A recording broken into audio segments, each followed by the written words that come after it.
Здравствуйте, дорогие друзья! Хайырлы күн, күршеләр. Получили ваше приглашение поучаствовать в акции «Вышитая карта России».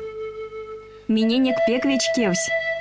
Общая карта будет иметь потрясающую мощную энергетику. Дагестан хюша бурхулисаве, хайдак лантала нагла устадешла уаях. Ил, тамашаласе, Кавказла цалра цархельмерличев савегуна ур агарсе, нагла устадешла джурасаве.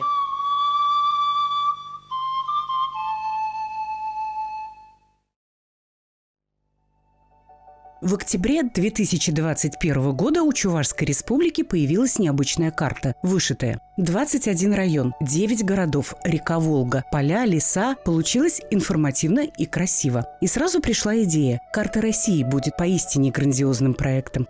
Для нас огромная честь и радость, что идея вышить карту России, рожденная в Чувашии, крае 100 тысяч вышивок, получила такую народную поддержку по всей стране. Велика роль в этом Федерального агентства по делам национальностей. Амбассадора проекта – народной артистки России Надежды Георгиевны Бабкиной. Всех моих коллег, глав субъектов Российской Федерации. В год культурного наследия народов России проект «Вышитая карта России» является безусловным объединяющим фактором взаимообогащения и взаимного уважения различных культур. Именно на этих составляющих веками строилась российская государственность. Это шедевр, который соединил в единое полотно богатую палитру узоров народов многонациональной России, отражающих их духовность, нравственное начало культуры и быт. Главная ценность проекта – участие мастеров вышивки от Калининграда до Камчатки.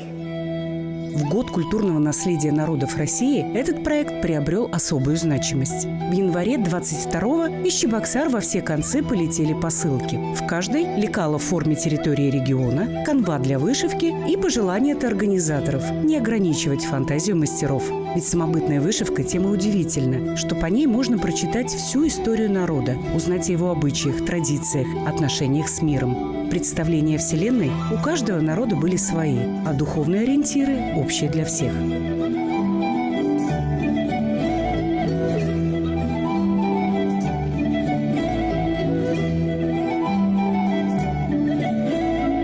Если посмотреть на полотенце, конечно же, здесь очень много растительного орнамента, что обозначает именно пожелание достатка в семье. Наша республика буддийская, и лотос – это символ чистоты помыслов, наш буддийский священный цветок. Ромб, поле, диагонали – это вспаханное поле. Вот, и плюс, можно сказать, еще и засеяно при этом.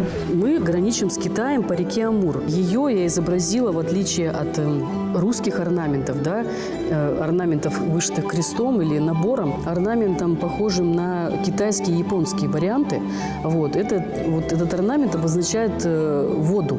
Россия – многонациональная страна, и каждый регион может гордиться этническим многообразием. Работа над вышитой картой стала еще одним доказательством. Дружба и добрососедство у нас в крови. Эйницкий, Ненецкий, Долганский, Нгоносанский, Эвенкийский. Центральная и южная часть. Здесь характерная традиционная рушниковая вышивка, которая в себя включает очень большое количество смыслов, зашифрованных в этой вышивке и в этих орнаментах. И русские узоры, есть татарские узоры, традиционная мордовская вышивка, украинская, белорусская, русская, чувашская вышивка. Ну, конечно же, нельзя обойтись без нашей любимой матушки Волги.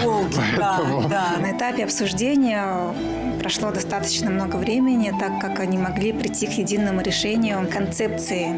Сначала думали, какие цвета использовать, вообще какие орнаменты. Это было, можно сказать, исследовательская работа. Карту Курской области вышивала армянка. Над вышитой Якутией трудился многонациональный коллектив из 16 человек. У них был самый большой фрагмент карты – более 4 квадратных метров. А самый маленький – Ингушетия, всего 40 сантиметров. Первыми прислали свою вышивку тамбовчане 5 марта, в то время как Камчатка 9 марта только получила посылку. Таковы особенности нашей необъятной родины. Для меня вышивание карты России разными регионами нашей страны – это как история, это как традиции великого нашего народа. И как будто бусинки на ниточку наслаиваются, и как будто звуки из песен.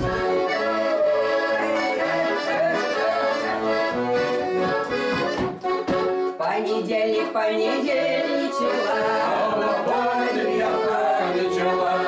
Песни о родине всегда звучат мелодично, и подобно тому, как подбирают для них самые красивые слова, мастерицы из разных уголков придумывали для своих регионов образ, подбирали узоры, готовили нитки, вдохновлялись старинными, доставшимися от предков вышивками. В итоге мы можем не только полюбоваться многоцветием нашей страны, но и оценить филигранную технику мастериц.